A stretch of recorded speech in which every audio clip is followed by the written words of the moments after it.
दोस्तों, आज की कहानी जो हम एक्सप्लेन करने जा रहे हैं वो एक ऐसे सफ़र को दिखाने वाली है जो इंसान का सबसे बड़ा दुश्मन है, यानी पैसा और लालच जो किसी को किसी भी हद तक गिरा देता है।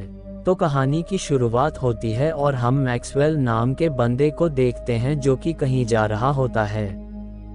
वो एक पेट्रोल पंप में जाकर एक बंदे को खोजता है। दरअसल उसने एक बंदे को हायर किया है। फिर हम देखते हैं कि मैक्सवेल उस बंदे के साथ बैठकर जाने लगता है।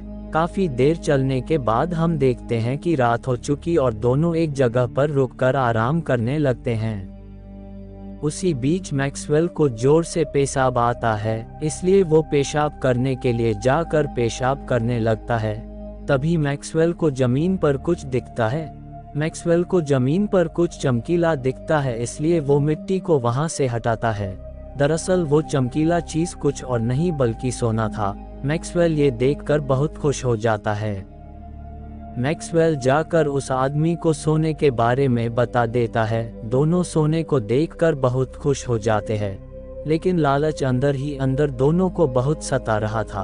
अब दोनों उस सोने को निकालने की कोशिश करते हैं, लेकिन सोना नहीं निकलता है। इसलिए वो गाड़ी में रस्सी बांधकर सोने को खींचते हैं, पर रस्सी टूट जाता है। बहुत कोशिशों के बाद भी सोना नहीं निकलता है, इसलिए वो फैसला करते हैं कि एक आदमी को यहाँ रुकना पड़ेगा और दूसरा आदमी जेसीबी मशीन लाने जाएगा। मैक्सवेल कहता है कि वो रुकेगा और फिर दोनों फैसला कर लेते हैं और मैक्सवेल वहीं पर रुकता है और जॉन जेसीबी मशीन लाने जाएगा। लेकिन जाने से पहले जॉन मैक्सवेल को थोड़ा खाना और पानी देता है और वो कहता है कि उसे 2 दिन लग जाएगा। ये कहकर वो चला जाता है और मैक्सवेल वहीं पर अकेले रुक जाता है। दरअसल मैक्सवेल को पता नहीं है कि उसके साथ आगे क्या होने वाला है। उसका सामना गर्मी और रेतीली तूफान से होने वाला है, जिसका उसे अंदाजा भी नहीं है। मैक्सवेल गर्मी से बचने के लिए एक छोटी शेल्टर बनाता है। अब रात हो जाती और वो कुछ खाना खाता है और सोने को देखने लगता है, फिर सो जाता है। अब अगले दिन से मैक्सवेल की हालत खराब होने लगती है। वो अच्छी जगह की तलाश में थोड़ी दूरी पर जाता है। उसे एक क्रैश प्लेन दिखता है। मैक्सवेल वहां पर जाकर थोड़ी देर आराम करता है, लेकिन उसके नसीब में आराम कहाँ। उसी वक्त एक लड़की दूर से आती दिखती है। मैक्सवेल को सोने की फिक्र होने लगता है, लेकिन वो लड़की उसे देख लेती है। मैक्सवेल को डर लगने लगता है कि कहीं वो लड़की वो सोने को ना देख ले, इसलिए मैक्सवेल उस लड़की को मार देता है और वहीं जमीन में गाड़ देता है। मैक्सवेल बहुत पछताता है कि उसने ये क्या कर दिया। अब मैक्सवेल की हालत बहुत खराब होती जा रही है, जिससे उसे चलने में भी दिक्कत हो रही है।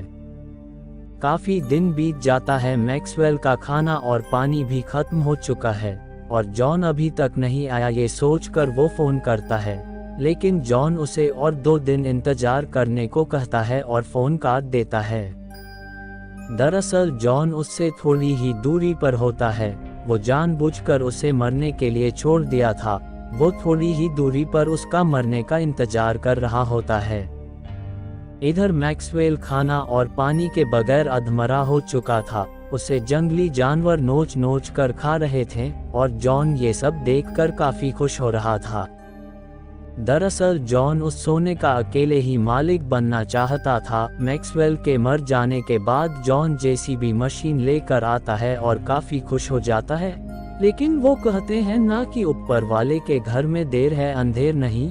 जॉन को एक तीर आकर उसके सीने में लगता है और मैक्सवेल के साथ वो भी मर जाता है, लेकिन तीर किसने चलाया ये हमें नहीं पता चल पाया। और इसी के साथ ये लालच का सफर यहीं पर खत्म हो जाता है।